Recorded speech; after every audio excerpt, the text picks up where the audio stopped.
फरवरी 2019 में पाकिस्तान में बालाकोट के मकाम पर होने वाले मुबैना सर्जिकल स्ट्राइक से पाकिस्तान और भारत की दो एटमी कुव्वतें जंग के धाने पर पहुंच गई थीं। इस हमले के मरकजी किरदार जनरल बपन रावत थे, जो उस वक्त भारतीय फौज के सरबराह थे।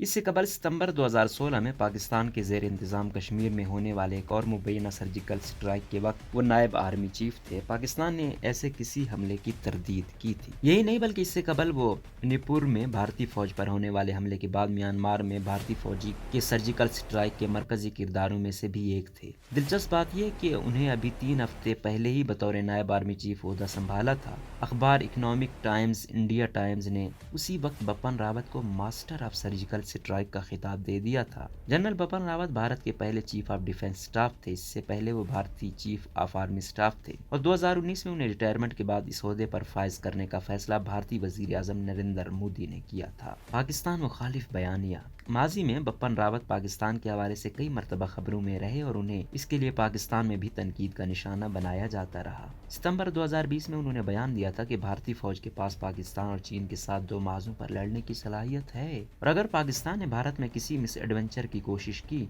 तो पाकिस्तान को भारी नुकसान का सामना करना पड़ेगा। इस बयान पर पाकिस्तानी दफ्तर खारजा ने रद्द अमल देते हुए कहा था कि जनरल बपन रावत पाकिस्तान मुखालिफ बयानबाजी से कैरियर बनाने के बजाय अपने पेशा वाराना उमूर पर तवज्जो दें। बपन रावत सितंबर 2019 में ये भी कह चुकी है कि भारतीय फौज पाकिस्तान के जेर इंतजाम कश्मीर में एक्शन करने के लिए तैयार है और सिर्फ हुकूमती इजाजत का इंतजार है। बपन रावत पाकिस्तान को फाइनेंशियल एक्शन टास्क फोर्स के जरिए ब्लैक लिस्ट करने का मुतालबा भी कर चुके हैं। जनरल बपन रावत की भारतीय फौज की हालिया तारीख में निहायत अहम रही है। बालाकोट वाक़े के वक्त वो भारत के आर्मी चीफ थे, जबकि उनकी रिटायरमेंट के बाद उन्हें तरक्की देकर एक नया ओहदा कायम किया गया था। जनरल बपन रावत को इसी हवाले से तनकीद का भी सामना करते रहे हैं। उन पर हिंदुत्व के एजेंडे पर अमल पैरा होने का इल्जाम भी लगता रहा है। नवंबर 2018 में उन्होंने पाकिस्तान के हवाले से कहा था कि अगर पाकिस्तान को भारत से दोस्ती के लिए पाकिस्तान को सेक्युलर रियासत बनना पड़ेगा। उनका यह बयान वजीर आजम इमरान खान के भारत से दोस्ती के हवाले से बयान पर आया था। जनवरी 2018 में बपन रावत, जो कि उस वक्त आर्मी चीफ थे, ने पाकिस्तान के जौहरी हथियारों के हवाले से बयान दिया था। उनका कहना था हुकूमत अगर हुक्म दे तो भारतीय फौज पाकिस्तान की जानिब से एटमी धमकी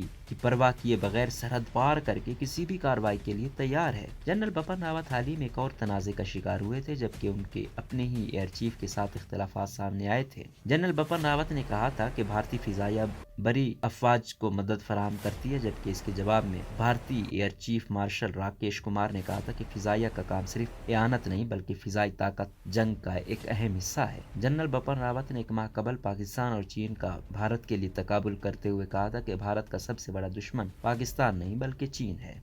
अखबार इंडिया टुडे के मुताबिक बपन रावत भारतीय रियासत उत्तराखंड के जिला पावरी में 16 मार्च 1958 को पैदा हुए थे। उनका ताल्लुक एक ऐसे खानदान से था जो कई नस्लों से फौज में शमूलियत इख्तियार करता रहा। भारतीय अखबार बिजनेस स्टैंडर्ड के मुताबिक जनरल बपन रावत भारतीय फौज के पहले चीफ ऑफ डिफेंस स्टाफ थे। वो 17 दिसंबर 2016 से भारतीय फौज के 27वें चीफ ऑफ आर्मी स्टाफ मुकर्रर किए गए थे। 30 दिसंबर 2019 को उनकी रिटायरमेंट के फौरी बाद उन्हें 31 दिसंबर 2019 से भारतीय फौज का CDS मुकर्रर कर दिया गया था। जनरल बपन रावत के लिए यह ओहदा तख्लीक करने के अलावा भारतीय हुकूमत ने फौजी सरबराह के लिए रिटायरमेंट की हद उम्र भी 62 साल से बढ़ाकर 65 साल कर दी थी। भारतीय हुकूमत ने CDS के ओहदे को तख्लीक करने की वजह अस्करी उमूर पर हुकूमत के लिए 1 पॉइंट एडवाइजर मुकर्रर करना बताई थी। इस ओहदे का मकसद 3 मुसल्लह अफवाज से मुतालिक अमूर को एक फर्द वाहिद के जरिए निपटाना था। भारत की नेशनल डिफेंस अकेडमी यानी NDA और इंडियन मिलिट्री अकेडमी देहरादून यानी IMA से तरबियत हासिल करने वाले बपन रावत दिसंबर 1978 में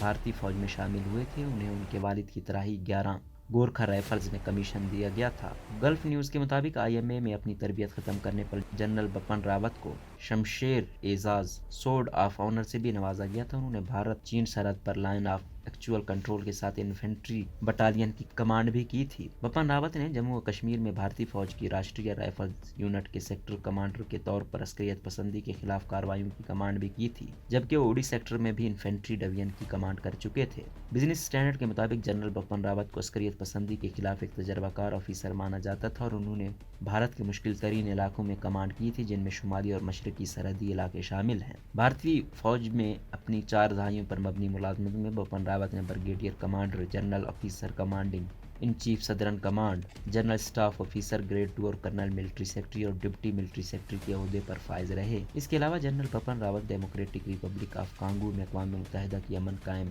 رکھنے کے لیے تعینات افواج کا حصہ بھی رہے۔ اپنی ملازمت کے دوران جنرل راوت کو پدم وشیشت سیوا میڈل، اتم یدھ سیوا میڈل، وشیشت سیوا میڈل، وشیشت سیوا میڈل، یدھ سیوا میڈل اور سینا میڈل سے نوازا گیا۔